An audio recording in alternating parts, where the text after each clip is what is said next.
l'immobilier qui va te rendre indépendant financièrement, tu veux faire le tour du monde, stop, c'est fini. Ça n'existe plus. Et je vais vous dire pourquoi maintenant.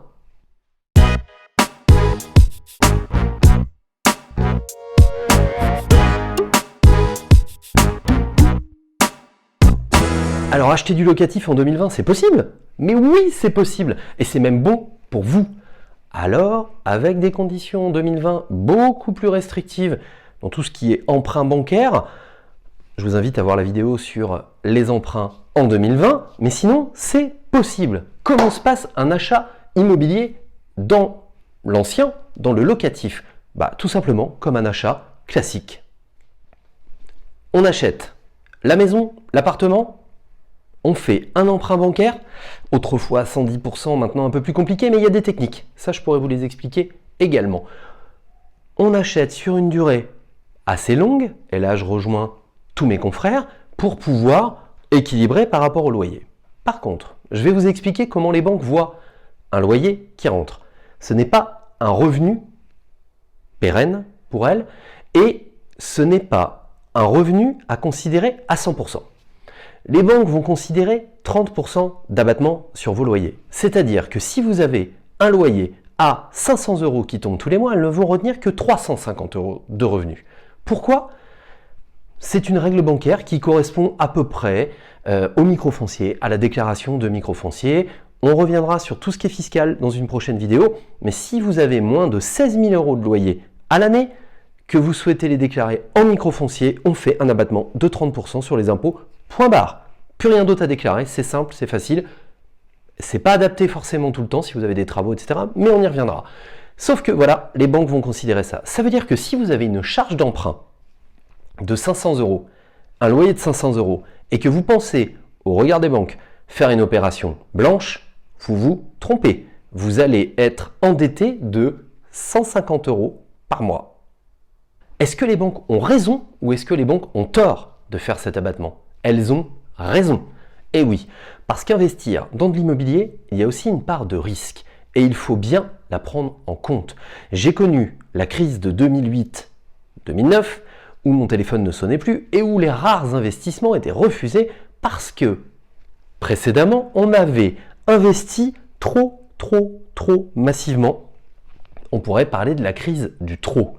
On a lâché l'argent à des gens qui n'avaient pas les moyens de rembourser s'il y avait le moindre grain de sable dans l'engrenage. Et c'est ce qui se passe maintenant. Avec cette crise du Covid, j'ai quelques personnes que je connais qui sont loueurs meublés pour les étudiants, loueurs Airbnb, qui n'ont pas de revenus générés par leur location.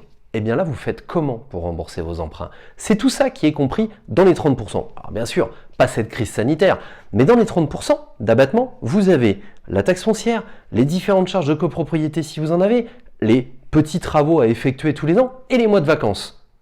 Et oui, tout ça, c'est à prendre en compte. Et quand on regarde bien ce qu'il vous reste réellement en fin d'année, on n'est pas loin des 70% du loyer.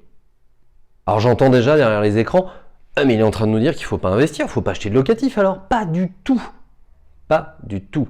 Il faut investir. Mais je suis le premier rêveur. J'adore rêver, j'adore espérer, j'adore entreprendre. Voilà ce qu'il faut que vous fassiez. Il faut que vous vous mettiez dans la peau d'un entrepreneur. Acheter de l'immobilier en locatif, c'est démarrer une petite entreprise. Exactement. Avec tout le bonheur que cela suscite, avec toute la réussite que je peux vous souhaiter, mais avec tous les risques que vous allez être les seuls à prendre. Vous et la banque. Et oui, acheter du locatif, c'est une part de risque. Alors, réfléchissez bien. Dites-vous que si vous achetez, ce n'est pas pour demain arrêter de travailler. Peut-être plus tard, quand vos emprunts seront finis de payer. Encore faut-il conserver les biens pendant toute cette durée-là, qu'il ne se passe rien. Et ça, je vous le souhaite bien entendu, mais c'est un élément à prendre en compte. Par contre, là où vous pouvez réfléchir, c'est que vous allez vous constituer un patrimoine. Tout le monde peut investir à la mesure, à la hauteur de ses revenus, à la hauteur de son ambition également, bien entendu, mais tout le monde peut et doit investir. Vous devez maintenant vous poser la question de combien je pourrais mettre dans un projet. Si vous avez besoin, on peut vous aider sur ce type de questions. On peut vous conseiller. Je vous mettrai plus tard mon email. Maintenant, n'oubliez pas une chose. Acheter du locatif, c'est aussi payer des impôts sur vos revenus locatifs et c'est aussi payer les petits travaux en urgence. Parce que quand un locataire vous appelle et vous dit « j'ai un robinet à changer », il ne faut pas mettre 6 semaines à le changer. Et même si vous pouvez le changer vous-même, c'est toujours une dépense. Attention aux travaux que vous allez réaliser, attention aux biens que vous achetez. Et ça, les conseils, je vous les donnerai dans d'autres vidéos. Pour conclure, parce qu'il faut bien conclure, même si il y a quand même une difficulté dans ce type de conseil, c'est que c'est du sur-mesure. Votre cas n'est pas le mien n'est pas le vôtre et le vôtre n'est pas celui de Jean-Michel. Jean-Michel, bon, voilà. Comment conclure? Juste vous dire qu'il faut réfléchir aujourd'hui à ce que vous allez faire de votre avenir. Réfléchir à ce que vous allez créer, générer, léguer. Et ça, l'immobilier, c'est la réponse, l'une des réponses les plus simples pour pouvoir le faire. D'accord? Réfléchissez maintenant, faites-vous épauler par des professionnels, écoutez les véritables conseils et peut-être que vous pourrez un petit peu profiter de ces revenus assez rapidement. Mais pour ça, il faut commencer à réfléchir à votre projet. À bientôt, mon email ici, Instagram, là. N'hésitez pas, à plus tard.